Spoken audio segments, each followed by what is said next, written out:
The worst betrayals never start with shouting. They start quietly, in rooms where everyone pretends they love each other. For me, it started on a warm Saturday afternoon, the kind where dust floats in sunlight and the world feels calm. I was sitting in my tiny kitchen with a cup of cheap coffee, half awake, when my phone buzzed. It was a group message from the family chat. Someone had posted photos from the farm. Grandpa's farm. The place where I spent every summer until I was 16. At first, I felt that old familiar tug, the kind that pulls you back to childhood. But then I froze. In every picture, my entire family was there. My aunt. My uncle. My cousins. Even the neighbors. Everyone. Everyone except me. My chest tightened. I scrolled through the pictures, one after another. Long wooden tables filled with food, the bonfire crackling, kids running around barefoot in the grass. They tagged it, Family Day at the Farm, with smiling emojis and hearts. I blinked at the screen, confused. No one had said a word about a gathering. No invitation. No text. Not even a casual mention. I stared at the latest photo, my cousin Nadia in the middle of it all, holding a sparkler, her mouth open mid-laugh. She captioned it, "Nothing like family. Wouldn't trade this for the world." I swallowed hard, an old ache waking up in my ribs. That farm wasn't just land to me. It was where Grandpa taught me how to climb trees. Where he let me ride in the tractor's front seat. Where he'd give me lemon candies and say, "Liv, you're the one who'll keep this place going someday." But that was before college, before I moved 2 states away, before everything shifted. Still, I thought I mattered more than this. A sudden wave of heat crawled up my neck. I can take a lot, silence, distance, bad communication, but being erased by the people I grew up next to? That cuts differently. I took a deep breath, grabbed my keys, and drove to my parents' house. They still lived in the same old place a few miles away. The drive felt longer than usual. Trees blurred past my window like I was moving through a memory I wasn't part of anymore. When I got there, Mom was watering the plants. She looked up, smiling warmly, unaware of the knot forming in my chest. "Liv. What brings you here so early?" I held up my phone. "Family Day at the farm." Her face changed in a way she probably hoped I wouldn't notice, a tiny flicker of guilt. "Oh. That. It was last minute. We didn't want to bother you. You work so much." That sentence. That excuse. The one that people use when they decide for you that your presence isn't important. I stepped inside the house, feeling the air grow heavier. My father was in the living room watching television. He glanced up with a casual nod, not even surprised I was there. "Hey, kiddo. Why didn't you tell me about the farm gathering?" I asked. He shrugged. It was nothing big. Just food and sitting around. Then why were all the cousins there? All the aunts and uncles? Even the neighbors? He sighed, turning off the TV. "Olivia, you always make things emotional." It wasn't planned. But the photos showed decorations, catering trays, even a banner that read, "Mercer Family Reunion." Not planned. That was a lie, plain as sunlight. Mom cleared her throat. "Oh honey, don't overthink it. Your aunt organized it. We had no control over the guest list." Guest list. That word made something cold crack in my chest. I left before my emotions showed too much. I didn't want them to think I was dramatic or sensitive or needy. That's the role they always put me in.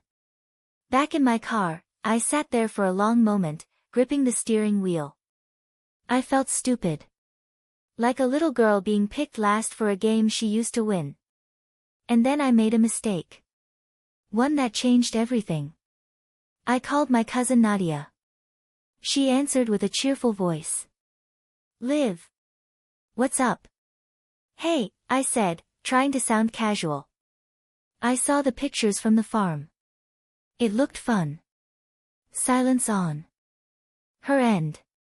A sharp, awkward silence. Oh, that, she said slowly. Yeah. It was nice. Why wasn't I invited? And then she laughed. Not gently. Not kindly. Not a laugh that says, oh honey, misunderstanding. It was a laugh that stung. Liv, it wasn't really your thing, she said. We figured you wouldn't want to come. You're always busy. Always emotional about that place. It's better if the people who actually care about it show up. Something in my chest twisted painfully. The people who actually care. I repeated. Liv, she said with a sigh. You haven't been around in years. You live far away. The farm isn't really yours anymore. We're the ones who keep it running. I whispered, Nadia. Grandpa built that place with me. Another laugh. Softer, but worse somehow. Oh come on, Liv. Grandpa told all of us that. You think you were special? My vision blurred. I blinked fast, swallowing the burn in my throat. So you're saying I didn't matter to him? I'm saying, she replied, that maybe your relationship with him wasn't as unique as you thought. That's all. I exhaled shakily. And who told you that? She hesitated. Aunt Denise. Uncle Paul, everyone kind of agrees. Everyone. That word hits like a fist. Anyway, she added lightly, the farm will stay with the family. The ones who show up. You know how it works. The ones who show up. I was speechless. Shock had glued my voice to the back of my throat. Before I could say another word, she said, don't take it personally, Liv, and hung up. Don't take it personally. I sat there in silence. No tears. Not yet. Just a hollow kind of quiet that felt too familiar. I put my phone down and stared at the road ahead, feeling something shift inside me, a slow, cold realization that maybe I'd been clinging to a version of my family that didn't exist anymore. Or maybe it never did. But then something strange happened. Moments after Nadia hung up, my phone buzzed again. A message from an unknown number. Delivery notification, a sealed envelope requiring signature will arrive at your address tomorrow morning. Sender, Mercer and Holiday Attorneys. My breath caught. Attorneys? Before I could think, another notification came in. A voicemail. No caller ID. I played it. A voice I hadn't heard in almost a year. My grandfather's attorney. Miss Mercer. I tried reaching you earlier. I need to speak with you urgently regarding your grandfather's final documents. It concerns the farm. My heart lurched so hard I felt it in my fingertips. The farm. Grandpa. Documents. I sat back slowly, my pulse hammering. Nadia had just laughed in my face. And now an attorney was trying to reach me about Grandpa's estate. I pressed the phone to my chest, breath trembling. Something was happening. Something big. And whatever my family thought they were protecting. They were about to learn the truth. Before the people who erased me understood what was coming, I whispered the single CTA you asked for, subtle, emotional, competitor style, woven inside the hook. If you've ever been pushed out of your own family story, stay with me. And if you're listening on my channel, subscribe now so you never miss the moment the quiet one finally stands up. As night settled over the street outside my car, one thing was certain. The envelope coming tomorrow? It wasn't just a letter. It was a door they never meant for me to open. And once I opened it, nothing in my family would ever look the same again. The envelope arrived just after 9 in the morning. I heard the knock while I was still in pajamas, hair twisted up in a careless knot, the TV murmuring low in the background. At first I thought it was a neighbor, or a package I had forgotten I ordered. Something normal. Harmless. But when I opened the door and saw the man in the black windbreaker holding a clipboard and a thick, cream-colored envelope, my stomach clenched. Olivia Mercer?" he asked. "Yes. I need your signature, ma'am." My fingers felt clumsy as I took the pen. The envelope looked old-fashioned, heavy. The kind of paper you only use when something matters. I signed, handed the pen back, and he passed the envelope into my hands. Up close, I saw the return address in the corner. Mercer and Holliday, Attorneys at Law. The same name from the voicemail. I closed the door and stood in the hallway for a moment, just holding it. The air felt different. Thicker. Like once I opened this envelope, I couldn't go back to the version of my life where my cousin's laugh was just rude, not prophetic. At the kitchen table, I slid my finger under the flap and opened it carefully. Inside, there were two things. A formal letter on firm letterhead. And a smaller envelope, sealed with a red wax stamp, my name written across the front in my grandfather's handwriting. I forgot to breathe for a second. His handwriting. Not photocopied. Not typed. Real ink, the same slightly crooked letters I'd watched for years on grocery lists, notes on the fridge, birthday cards. My throat tightened. I set the smaller envelope aside, forcing myself to read the typed letter first. "Dear Miss Mercer, as executor of your grandfather, Henry Mercer's estate, I have been attempting to reach you regarding matters of significant importance, specifically the disposition of the Mercer farm property. Your presence is required at a formal estate meeting to be held next Thursday at 10 a.m. at our office. Certain claims have been made by other family members that contradict your grandfather's written instructions. Enclosed you will find a personal letter from your grandfather, to be read by you alone. It is strongly advised that you attend this meeting and bring the enclosed letter with you. Sincerely, Daniel Holliday Mercer and Holliday, LLP." I read it twice. The words blurred on the second read, swimming in front of my eyes. Certain claims. Contradict. Written instructions. My pulse pounded in my ears. Slowly, almost reverently, I reached for the smaller envelope. The wax seal was smudged a little, like whoever closed it had pressed too hard. I broke it carefully. Inside was a folded piece of thick stationery. When I opened it and saw the first line, I had to sit down. "Liv, if you're reading this, it means I'm not there to argue with your aunt for you." My eyes filled instantly. I heard his voice in my head. Dry, amused, stubborn. I kept reading.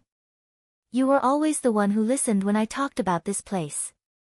The one who stayed after everyone else left to help stack wood or close the barn. You paid attention, even when you were 10 years old and too small to lift anything heavier than a feed bucket. I know you moved away. I know life got busy. But you never left this land in your heart. I saw it every time you came back, even if no one else did. I need you to understand something very clearly, Olivia. The farm is not a prize. It's a responsibility. And you're the only one I trust with it." My hand flew to my mouth. A small sound escaped my throat. "I have left legal instructions with Mr. Holliday regarding the deed. Your aunt may not like it. Your cousins may tell you that you're not really part of this anymore. They're wrong. You are Mercer land in a way they will never understand. Not because of blood. Because of heart. If they try to shut you out, go to the meeting. Listen. Stand your ground. Do not let them talk you out of what is already yours. You don't have to fight them with shouting. You fight by standing still and refusing to move. You always were stronger than you knew. Don't let them laugh you out of your own story. Love, Grandpa." Tears blurred the rest of the words. I set the letter down carefully, as if it might shatter. He knew. He knew exactly what they would do. The laughter. The exclusion. The dismissive tone.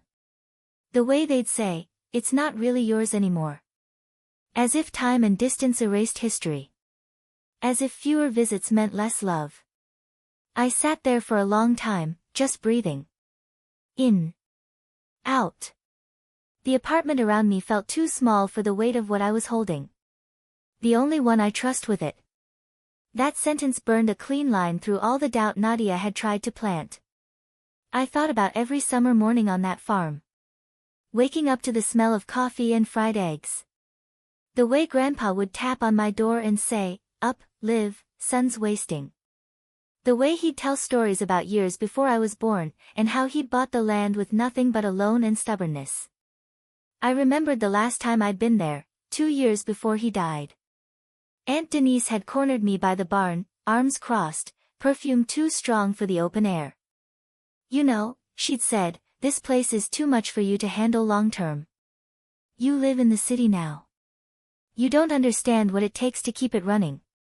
I'd shrugged it off back then. Thought it was just her being herself. Controlling. Dismissive. I didn't realize she was laying the groundwork. Now, reading this letter, it all clicked together like teeth in a trap. She'd never wanted to share it. She wanted to claim it. And she thought the easiest way to do that was to push me out emotionally first, so when the legal part came, I'd already feel like I had no right to speak. But Grandpa didn't just leave me a property. He left me instructions. Stand your ground. Do not let them talk you out of what is already yours. A strange calm settled over me. Not peace, exactly. Something colder. Clearer. Like part of me that had always apologized for existing finally sat up straight. I folded the letter carefully, put it back in the small envelope, and slipped it into my bag. Then I picked up my phone. The family group chat was still active, new photos popping up even now. Someone had posted a shot of the farmhouse porch at sunset. The caption read, "Home. Always." Beneath it, a comment from my aunt, "As long as we keep it in the right hands." My stomach turned. I clicked out of the chat before I said something I couldn't take back. Instead, I scrolled to the number from the voicemail and hit call. "Mercer and Holiday, this is Sandra, A." Receptionist answered. "Hi," I said, clearing my throat. "This is Olivia Mercer. Mr. Holiday left me a message about my grandfather's estate. I received the letter and the envelope this morning." There was a small pause. "Yes, Miss Mercer." "One moment, please." After a few seconds, a male voice came on the line. It sounded older, steady. "Miss Mercer, this is Daniel Holiday. Thank you for calling back. I read your letter," I said. My voice still sounded a little shaky to my own ears. "And the one from my grandfather?" "Yes," he replied quietly. "I drafted the envelope instructions with him personally. He was very specific that it be delivered to you directly, and only to you." The words made something inside me stand a little taller. "What exactly is happening?" I asked. "You mentioned that some family members made claims that contradict his instructions." He exhaled. "Your aunt, primarily. She's asserted that your grandfather verbally promised the farm to her, given the years she and her husband spent helping with certain expenses. She believes the property should roll into what she's calling a family holding under her name." I almost laughed, except nothing about it was funny. "A family holding," I repeated. "Where family means her." His tone stayed neutral. "That is the implication, yes." I rubbed my forehead. "And the paperwork?" There was a rustle of papers on his end. "Your grandfather executed a formal will and a separate deed transfer before he passed," he said. "Both were properly signed and witnessed. The will covers the general estate. The deed specifically addresses the farm." My heart thudded. "And what does it say?" "I cannot disclose the full contents until the meeting," he said, professional and firm. "All relevant parties must be present. But I can tell you this, your grandfather's wishes are clear. And they do not match what your aunt believes she is entitled to." I closed my eyes briefly. "I need you to be here next Thursday at 10 sharp, he continued. "Your aunt and her children will be present. They have already received notice. I expect it may be tense." "I'm used to tense," I murmured. He paused, then added, softly, your grandfather spoke very highly of you, Miss Mercer. Regardless of what anyone else in that room says, remember that. The words hit deeper than I expected. My throat tightened again. I'll be there, I said. After I hung up, the quiet in my apartment felt different. Not empty, just heavy with what was coming. I went through the next few days in a strange haze. Work, groceries, dishes.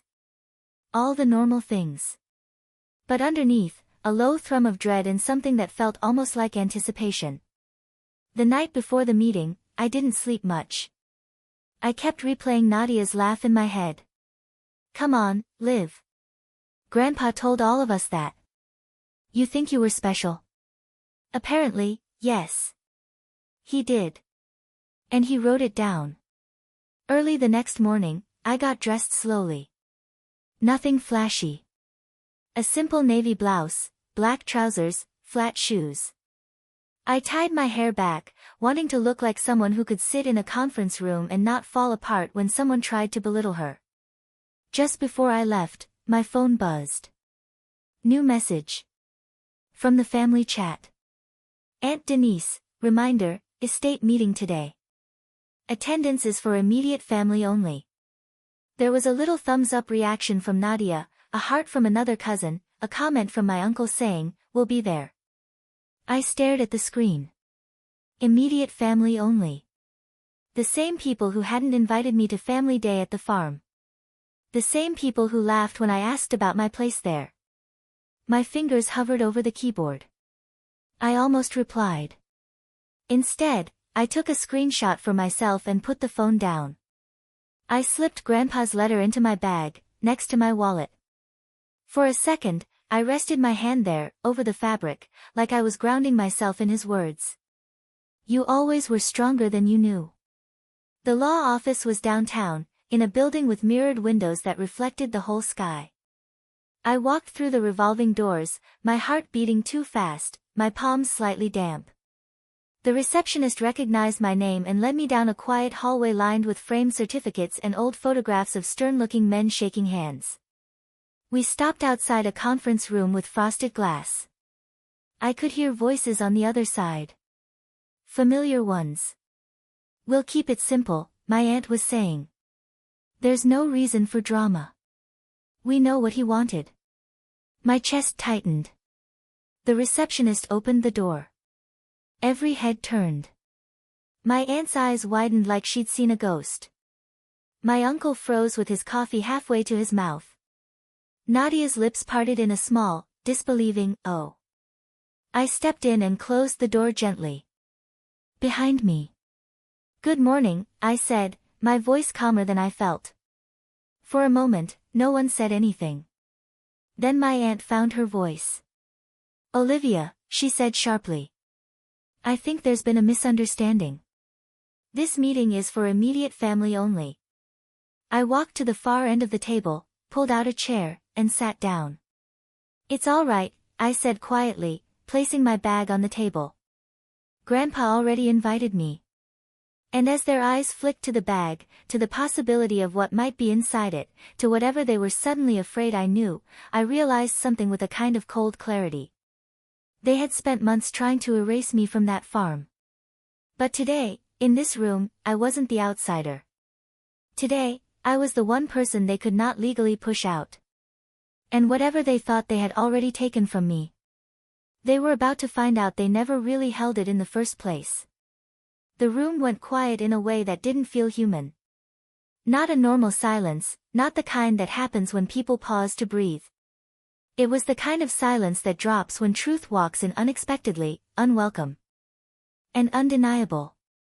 My aunt's expression flickered between confusion and something darker.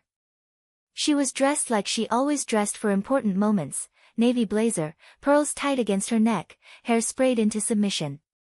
She looked like a woman who believed the world belonged to her as long as she said so loudly enough. Her gaze hardened. Olivia, she said slowly, you weren't expecting today. I folded my hands in my lap. Well, I replied, I was invited. Nadia scoffed under her breath, but not loud enough to claim it. My uncle avoided looking at me completely, the way someone avoids making eye contact with a person whose presence ruins the plan.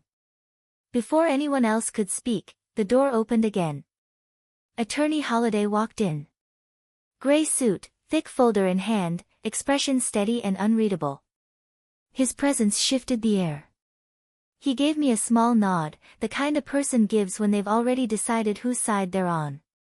"Good morning," he said. "Thank you all for coming. Please take your seats." Everyone shuffled awkwardly. My aunt sat across from me, stiff as iron.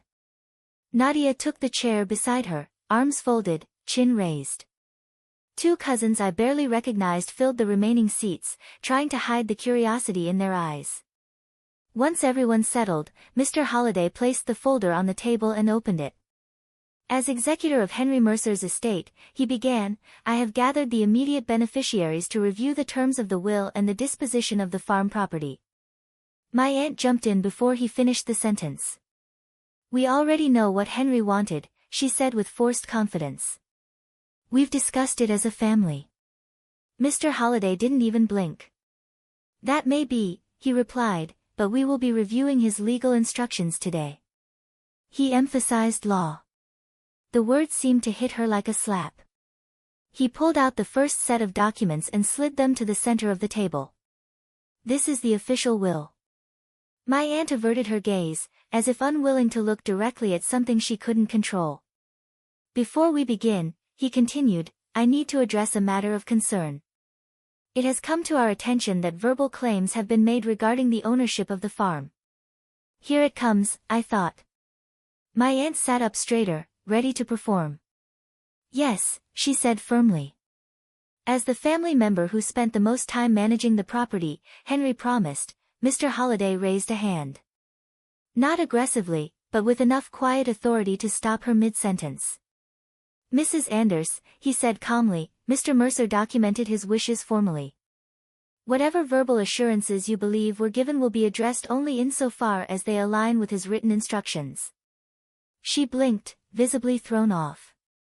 Nadia leaned toward her mother, whispering something sharp, something I could feel but not hear. Mr. Holliday opened the next section of the folder. "This," he said, sliding the paper forward, "is the deed transfer for the farm." My chest tightened. My aunt reached for it, but he placed his hand gently over the page, stopping her. "Before you read it," he said, "there is a personal letter Mr. Mercer left specifically for Olivia." Nadia's head snapped toward me. "He left her a letter," she said, her voice dripping with disbelief. "Why her?" I sat still. "Because he knew. Because he saw. Because he didn't mistake noise for love." Mr. Holliday nodded toward me. "Miss Mercer, did you bring the letter?" I reached into my bag and slid the small wax-sealed envelope onto the table. My aunt stared at it like it was a snake. "That letter," he said, "contains Mr. Mercer's explanation for his decisions. It is not subject to debate." My aunt's face flushed red. "Why wasn't I given one?" she demanded. Mr. Holliday's answer was patient but direct. "Because he wrote only one. And he chose who would receive it." Nadia muttered something low, angry, wounded, childish in a way she probably didn't realize. My aunt's voice sharpened. "Well, what does it say?" I looked at her calmly. "It wasn't written to you." The temperature in the room dropped a few degrees. Something in her eyes flickered, envy, maybe. Or fear. Mr. Holliday lifted the deed document again and lightly tapped the header. "Per Mr. Mercer's explicit instructions, the farm is to be transferred in full to," my aunt leaned forward, holding her breath, "Olivia Mercer." The words fell like stones. For a moment, no one moved. No one breathed. No one blinked. My aunt's mouth opened, then closed. Then opened again, like she had forgotten how to speak. "That's impossible," she whispered. Nadia slammed her palm against the table. "She doesn't even live here.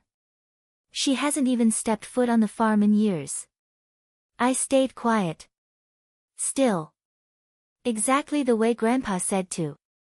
Mr. Holliday adjusted his glasses. That does not change the legal instructions. She doesn't deserve it. Nadia snapped. I turned my eyes toward her slowly. And you do? I asked softly. She recoiled, as if I'd physically struck her. Mr. Holliday continued without looking at either of us. There were conditions your grandfather considered, but ultimately, his decision was clear. He named Olivia as the sole heir to the property and its attached assets. My aunt's voice trembled with rage. But we invested money into that place. We spent nights there. You were compensated, he said calmly. Your brother-in-law submitted receipts which were reimbursed from Mr. Mercer's discretionary fund. All records are here. He slid another folder toward her. She tore it open with shaking hands. Her eyes scanned the pages, widening with each line. Paid. Reimbursed. Covered. Her last argument dissolved right there on the table. Nadia shook her head, stunned. So she gets everything? No, Mr. Holliday replied. Per the will, the other heirs receive financial gifts and sentimental items. But the farm, its title, its land, its livestock, and its revenue accounts belong solely to Olivia. The room grew hot and suffocating. My aunt stood so abruptly her chair skidded back. This is absurd. I was the one who was here. I was the one who kept this family together. He wouldn't give it to someone who abandoned us. I felt something shift inside me, not anger, but a strange clarity. I didn't abandon anyone, I said. I was pushed out. She froze. For the first time, she looked uncertain. Small. Humans. Mr. Holliday closed the folder. We can proceed with signatures and acknowledgements, or I can note that you refuse to comply. But it will not change the deed. My aunt's hands trembled. Her jaw clenched. She sank back down into her chair like her legs no longer worked. What? What do we get then? She whispered. He handed out separate envelopes. Your individual provisions. My cousins opened theirs quickly. Nadia's cheeks flushed as she read hers. This is it, she hissed. A ring? A stupid ring? My aunt's voice quivered. I spent years caring for that man. You spent years managing appearances, I said quietly. Her head jerked up. I continued, my tone soft but steady. I spent summers listening. Working. Learning. Loving. He saw that. Even when the rest of you pretended not to. Something inside her cracked, I saw it happen. But before anyone could answer, Mr. Holliday cleared his throat. There is one more thing. He opened a smaller compartment in the folder and pulled out an envelope stamped with the county seal. A title transfer, he said. Effective today. Olivia, once you sign this, the property is legally yours. My aunt lunged forward. Don't sign that. Everyone froze again. Her voice wasn't angry now, it was pleading. Please, she whispered. Just, don't. For the first time, she looked terrified. Maybe she saw the farm slipping out of her hands.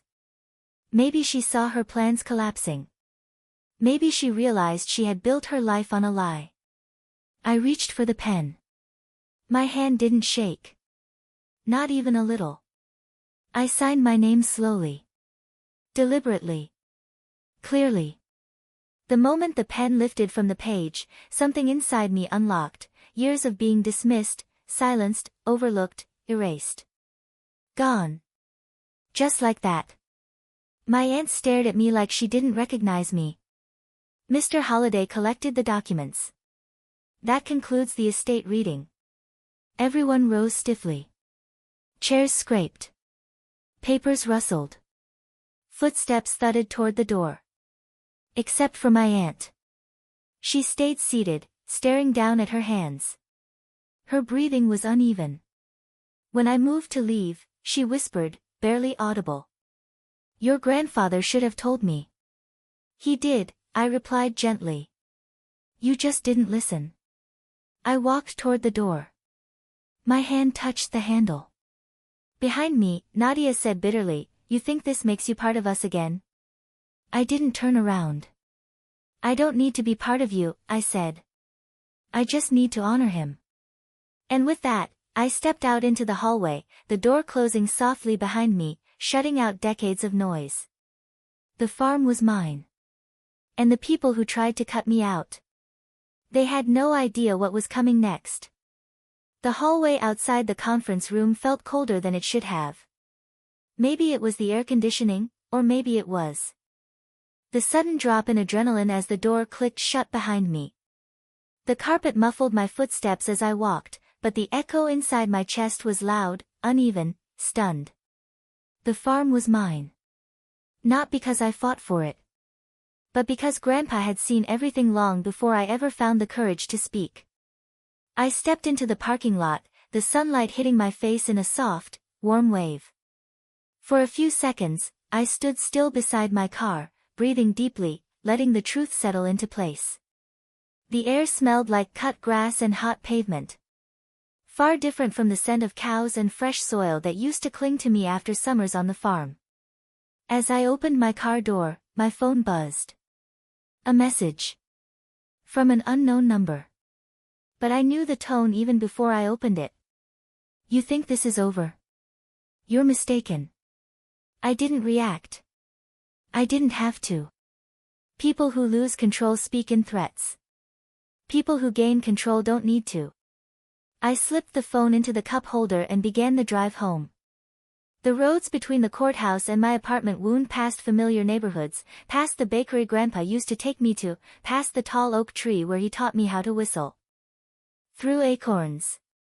Every turn made the memory of him stronger, steadier, more present than the voices that had once tried to drown him out. When I reached my apartment, I expected the silence to feel heavy. But it didn't. It felt open. Alive. Waiting.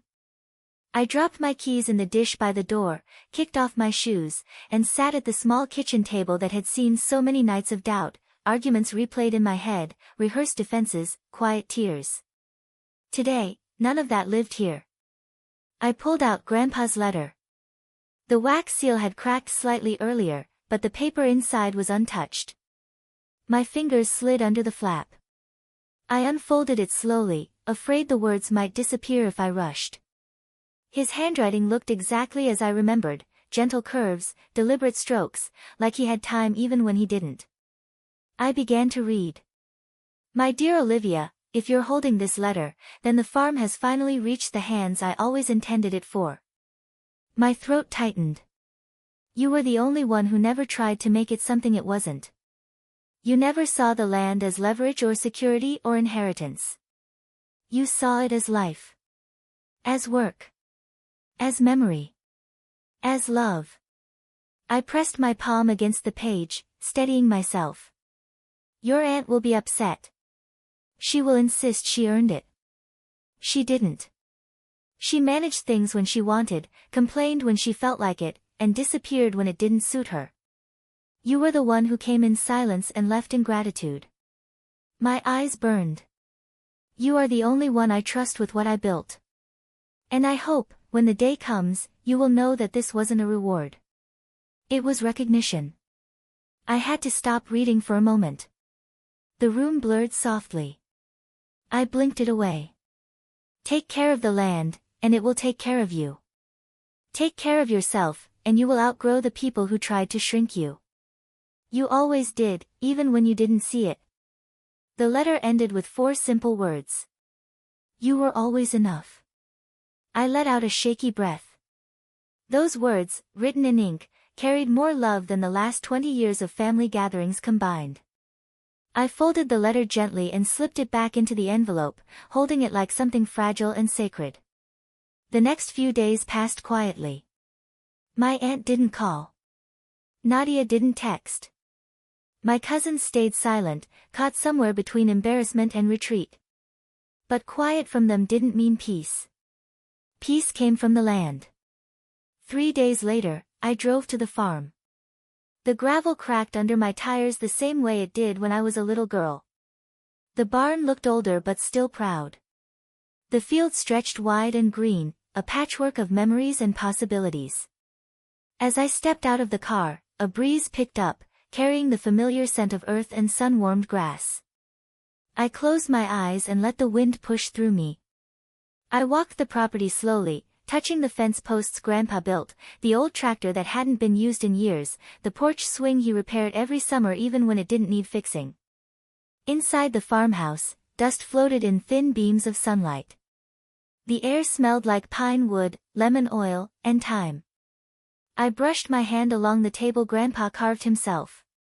Every dent, every scratch, every uneven edge told a story. In the back room, I opened the old cedar chest he used for keeping photos. A stack of albums sat on top, worn from decades of fingers turning the pages. I flipped through them, tracing the faces of a younger me, a younger him, summers spent barefoot, hair wild, cheeks sunburnt. That girl didn't know she would one day fight the people she trusted most. She didn't know she would grow up to stand alone in a courthouse room. She didn't know she would be underestimated at every turn. But Grandpa knew. He always knew. And he prepared for that moment long before I ever imagined it. A sound outside made me lift my head. A car door. Firm footsteps on gravel. A voice calling my name. My aunt. I exhaled slowly and stepped onto the porch. She stood at the bottom of the steps, looking small despite the anger still simmering under her skin. "We need to talk," she said. I leaned against the railing, arms crossed loosely, a posture Grandpa taught me meant calm but unshakable. "No," I said gently. "You need to talk. I've already listened." Her lips tightened. "You ruined the family dynamic. You embarrassed us. You made a private matter public. You made it public when you pretended I didn't exist," I said. "And you embarrassed yourself by trying to take something that wasn't yours." She flinched. "You're being cruel," she whispered. "No," I replied softly. Cruelty is laughing when someone asks about the farm their grandfather promised them. Cruelty is pushing someone out and calling it fairness. Cruelty is rewriting history with a pen that isn't yours. Her eyes filled with tears she didn't want me to see. "He always favored you," she said bitterly. "No," I said. "He noticed who showed up." She shook her head. "You think this land will save you? You think owning it makes you powerful?" I stepped down one step toward her. "I don't need land to be powerful. I needed the truth. And I have it now." She looked away, defeated. "You think this is the end?" she said quietly. "No," I replied, voice steady. "This is the beginning." She stared at me for a long moment before turning and walking back to her car, shoulders slumped, a shadow of the woman who once claimed she controlled everything. When the gravel settled behind her tires, I closed my eyes. The farm was silent again. Not empty. Not lonely. Just peaceful. I returned inside, finished the last page of Grandpa's letter, then set it on the table. In that moment, something warm settled inside my chest, a feeling I hadn't felt in years. Belonging. Not to them. To myself. As the sun began to set, casting gold across the fields, I whispered the truth out loud, steady and sure. "They tried to take the farm from me. But now I'm holding everything they thought I'd never reclaim. And whatever they're planning next, they won't see this coming." A quiet promise. A rising storm. A beginning disguised as an ending. If you felt every beat of this journey, stay with me, because stories like this deserve a voice that won't be silenced again. Subscribe to the channel, and let's keep walking together into every truth they never expected us to uncover.